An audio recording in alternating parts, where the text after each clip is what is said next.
क्या आपने कभी सोचा है कि क्यों हमारे ऋषि मुनि, योगी और महापुरुष सुबह सुबह उठकर साधना करते थे? क्यों यह कहा जाता है कि ब्रह्म मुहूर्त में उठने वाला मनुष्य दिव्यता को प्राप्त होता है? आज की इस दिव्य यात्रा में हम समझेंगे ब्रह्म मुहूर्त के गूढ़ रहस्य, जिन्हें जानकर आपका जीवन एक नई दिशा पा सकता है। सबसे पहले हम आपको बताते हैं कि ब्रह्म मुहूर्त आखिर है क्या। हिंदू शास्त्रों के अनुसार सूर्योदय से लगभग 1 घंटा 36 मिनट पहले का समय ब्रह्म मुहूर्त कहलाता है। इसका अर्थ है ब्रह्म का समय, यानी वह क्षण जब ईश्वर के निकटतम ऊर्जा प्रवाह पृथ्वी पर उतरते हैं।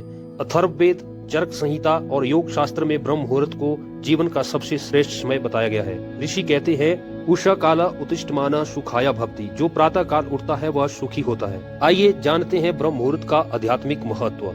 इस समय वातावरण शुद्ध और शांत होता है। प्राणवायु अर्थात ऑक्सीजन की मात्रा अधिक रहती है। मन स्थिर होता है और ध्यान व जप का फल कई गुना मिलता है। शास्त्र कहते हैं कि इस समय देवता और ऋषियों की चेतना सक्रिय होती है। महर्षि पतंजलि ने योग सूत्र में लिखा है, ध्यान का सबसे उपयुक्त समय ब्रह्म मुहूर्त है। तुलसीदास जी, कबीरदास जी और रामकृष्ण परमहंस सभी ने ब्रह्म मुहूर्त को अपनी साधना का आधार बनाया। अब आइए जानते हैं वैज्ञानिक दृष्टिकोण।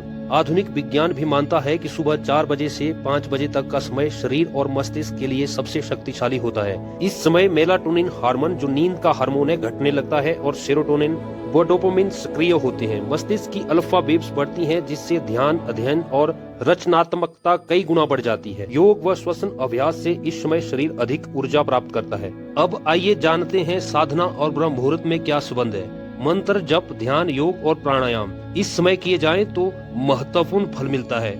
ब्रह्म मुहूर्त में गायत्री मंत्र या ओम नमः शिवाय के जाप से आत्मा तुरंत दिव्यता से जुड़ती है। ध्यान में बैठने से मन स्वतः स्थिर हो जाता है, क्योंकि चारों ओर का वातावरण शांत रहता है। ब्रह्म मुहूर्त में किया गया संकल्प पूरे दिन शक्ति देता है। स्वामी विवेकानंद रोज ब्रह्म मुहूर्त में ध्यान करते थे। महात्मा गांधी सुबह जल्दी उठकर प्रार्थना सभा करते थे। आचार्य चाणक्य ने कहा है कि जो ब्रह्म मुहूर्त में उठकर विद्या अध्ययन करता है वह शीघ्र ही सिद्धि प्राप्त करता है। श्री कृष्ण ने भी अर्जुन को गीता उपदेश प्रातः काल ही दिया था।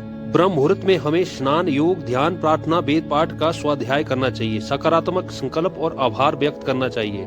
मोबाइल फोन, टीवी या नकारात्मक विचार से दूर रहना चाहिए और क्रोध, आलस्य और असंयम से दूर रहना चाहिए। कहते हैं, ब्रह्म मुहूर्त में उठकर श्री राम का जप करने वाला हर भय से मुक्त होता है। बहुत से भक्तों ने अनुभव किया है कि इस समय देवी देवताओं के दर्शन और आशीर्वाद प्राप्त होते हैं। जो साधक लगातार ब्रह्म मुहूर्त में ध्यान करता है, उसके जीवन में चमत्कारी परिवर्तन आने लगते हैं। आज के इस युग में देर रात तक जागना और सुबह देर से उठना हमारी आदत बन चुकी है। लेकिन यदि धीरे धीरे हम अपनी जीवन शैली बदलें और हर दिन 10-15 मिनट पहले उठने लगें, तो धीरे धीरे ब्रह्म मुहूर्त का अभ्यास संभव हो सकता है। इससे न केवल स्वास्थ्य सुधरेगा, बल्कि मानसिक शांति और सफलता भी मिलेगी।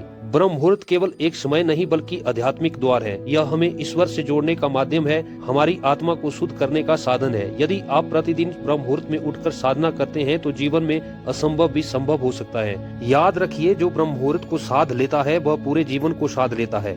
हर हर महादेव। ओम नमः शिवाय।